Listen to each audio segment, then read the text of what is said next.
bendiga, soy el pastor Gilberto Gutiérrez de la Iglesia Bautista Ores de México DF. Me da mucho gusto saludarlos en este 23 de octubre 2020. La Revolución Fundamental es nuestra serie. Estamos en la campaña, a punto de terminar el inicio de la campaña. Recuerden cómo le digo. Revoluciona es el tema. La gracia de Dios, la regla de oro y el sermón de la montaña enseñados por Jesús son ideas revolucionarias tan extraordinarias que no tienen comparación con idea alguna, ni antes ni después de Cristo. Son la cumbre de toda sabiduría, en este caso humana, porque el Señor estaba encarnado, pero es sabiduría que viene del cielo, por supuesto. Día 40. Revoluciona tu mundo. ¿Cómo se mide la revolución? ¿Hay niveles de esta revolución en la que estamos participando usted y yo? Estas preguntas me recuerdan los juegos que tenemos con los hijos cuando nos preguntan, ¿recuerdan? O cuando les preguntamos, ¿hasta dónde me quieres? ¿Se puede medir el amor? ¿Existe algún termómetro que pueda medir la espiritualidad o el cristianismo de alguien? ¿Existe un aparato que podría llamarse espiritualómetro? Definitivamente no. Sin embargo, hay dos parábolas que nos enseñó el Señor Jesús, que nos dan dos parámetros por medio de los cuales podemos medir nuestra entrega. La revolución fundamental. Leamos nuestra entrega a la revolución fundamental. Leamos estos pasajes y reflexionemos en ello. Dice así, vamos a leer Mateo 13, 31 al 33. Otra parábola les refirió diciendo, el reino de los cielos es semejante al grano de mostaza que un hombre tomó y sembró en su campo, el cual a la verdad es la más pequeña de todas las semillas, pero cuando ha crecido es la mayor de las hortalizas y se hace árbol, de tal manera que vienen las aves del cielo y hacen nidos en sus ramas. Otra parábola les dijo, el reino de los cielos es semejante a la levadura que tomó una mujer y escondió en 3 medidas de harina hasta que todo fue leudado. Mateo 13, 31 al 33. Él quiso dejar claro que para sus discípulos los alcances de la vida cristiana y lo penetrante que debía ser en todas las áreas de la vida. Dos dimensiones, los alcances y lo penetrante del reino de los cielos a través de los discípulos en la vida de la gente. Podemos decir que estaba hablando justamente de la revolución que inició en nosotros. ¿Hasta dónde va a llegar esta revolución? ¿Hasta dónde? Es la pregunta que surge cuando estudiamos estas dos parábolas y cada una de ellas tiene un desafío extraordinario y una bendición maravillosa que compartirnos.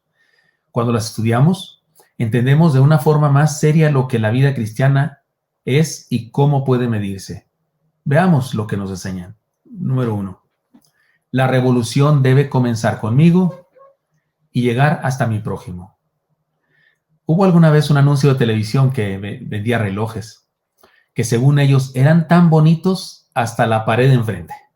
De esos relojes que se pegan, se cuelgan en la pared, ¿no? Entonces decía, son bonitos hasta la pared de enfrente. La idea resulta buena independientemente de que fuera cierto o no aquello, y podemos utilizarla para hablar del cristianismo como una fe que debe compartirse. No se puede ser un revolucionario y guardar silencio al respecto. Nuestra experiencia con Cristo puede ser muy sencilla y fácil de compartir. Escuchamos el mensaje, lo aceptamos, lo recibimos, hicimos una oración y le entregamos la vida. Tan sencillo que la gente no lo puede creer. Pero aunque sea tan pequeña como una semilla, las consecuencias son enormes y extraordinarias, precisamente como las de una semilla. La experiencia que comenzó siendo individual y personal se convierte en algo que involucra a otras personas, del mismo modo que una semilla de mostaza puede convertirse en una planta tan grande que parece un árbol, de tal manera que las aves anidan en ella. El súbdito de Jesús se convierte en un agente de cambio, es decir, en un revolucionario en la sociedad donde vive. Se convierte en un árbol que da sombra, habiendo comenzado como una pequeña semilla. Porque la semilla de mostaza ciertamente no es la más pequeña de todas las semillas del mundo, pero en la época de Jesucristo se creía así, y además proverbialmente era usada como para decirlo algo muy pequeño. Como el día de hoy decimos, no, tan pequeño como una pulga, y una pulga no es lo más pequeño que existe, pero lo usamos proverbialmente. Cuidado con los grandes comienzos. Lo grande a menudo se engendra en lo pequeño. Los discípulos, al igual que nosotros, en ocasiones habrían de ser confrontados con la tristeza de ser una minoría en medio de muchos enemigos. Habrían de enfrentar la persecución incluso y la aparente pequeñez de la iglesia. Así que Jesús, con su visión extraordinaria, los prepara para ello, enseñándoles que aquel aparente pequeño principio habría de ser el suceso más grande de la historia, la revolución fundamental, o si quiere lo llamamos de un nombre más popular, el cristianismo. Eso es lo mismo, la revolución fundamental, cristianismo, reino del Señor, iglesia de Cristo, discípulos de Jesús, pueblo santo. Eso es la revolución fundamental. No tenemos razón para sentirnos pocos o pequeños en nuestra comunidad social. La gente puede no hacer caso o hasta burlarse de nosotros, pero debemos saber que, digan lo que digan, somos semilla de cambio, somos semilla de revolución, semilla pequeña, pero que puede germinar y provocar grandes transformaciones. Todo cristiano debe sentirse feliz y bienaventurado de ser el portador del germen de la vida del hombre más extraordinario que jamás ha pisado el mundo. El Hijo de Dios, el Mesías, el Salvador Jesucristo, el más grande revolucionario que ha existido. Y yo quisiera decir, el único revolucionario verdadero que ha existido. Porque todas las demás revoluciones no han servido para nada. Pues, para cambiar fechas, para cambiar héroes, para cambiar estatuas del lugar. O quitar estatuas y derretir el bronce y hacer unas nuevas con otro que antes era un perseguido y ahora es un tirano. Pero la cosa al tiempo es la misma. Telemaco se llamó un viejo ermitaño que huyó de Roma cuando se habían reinstalado los espectáculos inmorales en la arena del circo romano. Un día, cansado de oír de las atrocidades que en él se hacían, dejó su retiro.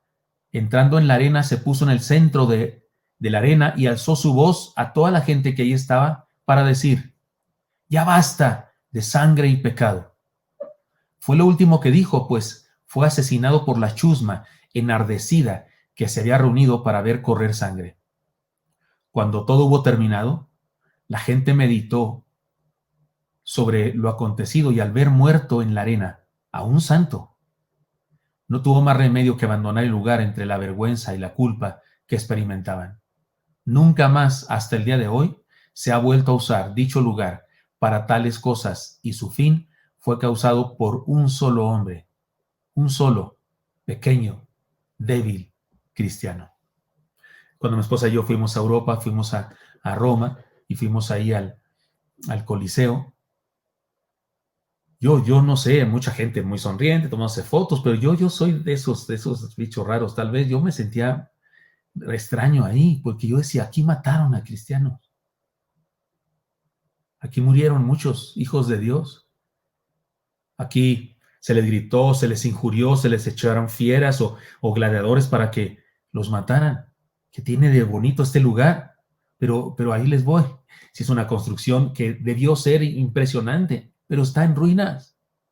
Está en ruinas, bendito sea Dios. Yo me tomé una foto y escribí como título de la foto: aquí murieron muchos cristianos, pero ahora el cristianismo sigue vivo y este lugar está en ruinas.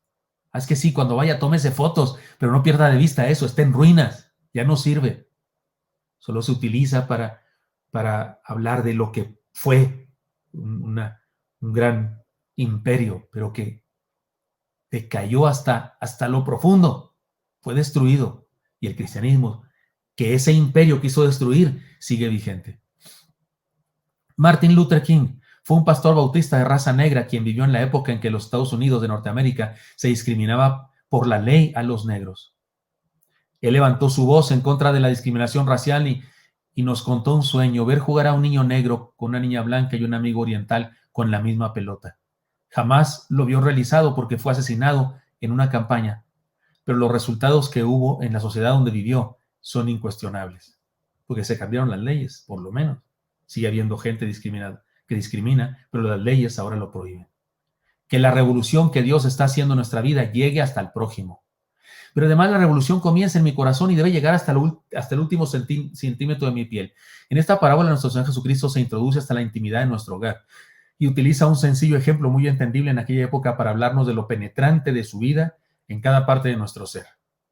Cuando creemos en Él y lo hacemos con la mente, después con el corazón, pero en poco tiempo su evangelio debe haberse apoderado de cada parte de nuestro ser, como la levadura se penetra en toda la masa. Todo lo que soy, lo que tengo y lo que sé le pertenece a Él. Nada de mí está fuera de su control, o por lo menos así debería ser. Cuando dejamos un poco de levadura en medio de cualquier cantidad de masa, esta se va apoderando de toda la masa hasta que la ha transformado por completo. Nuestro Señor utilizó en algunas otras ocasiones el concepto de la levadura para referirse a algo malo, pero en esta ocasión la utiliza como imagen de la gloriosa influencia de su revolución en nuestra vida. Aún antes de que nos convirtiéramos, pudo ser solo curiosidad lo que teníamos, luego algún interés, quizá en algunos casos un interés religioso, social, cultural o deportivo, pero tarde o temprano su verdad nos poseyó.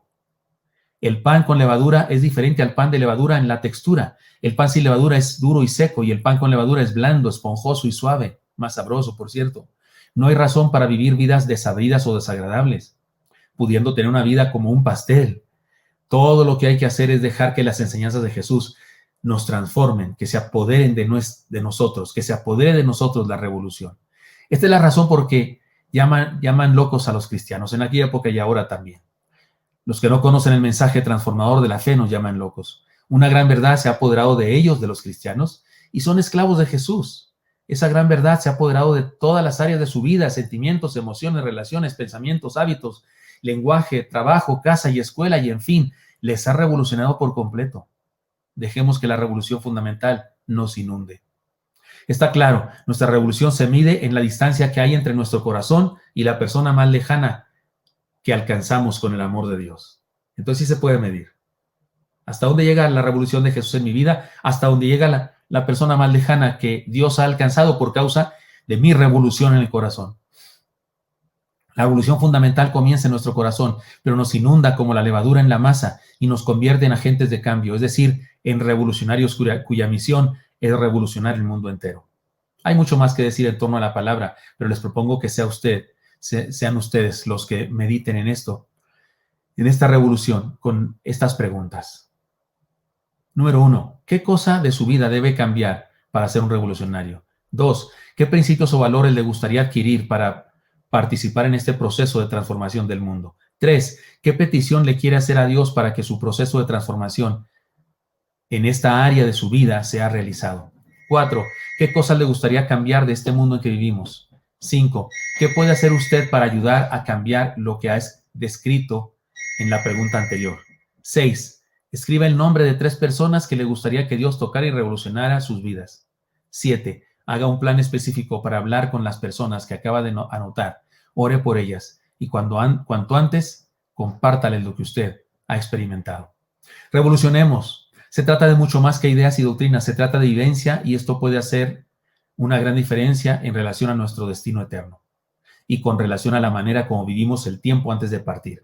Dejemos que Dios nos revolucione y nos use como agentes de cambio para revolucionar el mundo entero. En cuanto a la pasada manera de vivir, despojados del viejo hombre que está viciado conforme a los deseos engañosos y renovados en el espíritu de vuestra mente y vestidos de nuevo hombre creado según Dios en la justicia y santidad de la verdad. Efesios 4, 22 al 24. Espero que esto sea útil para usted y me encantaría encontrarle el día de mañana. Hasta pronto.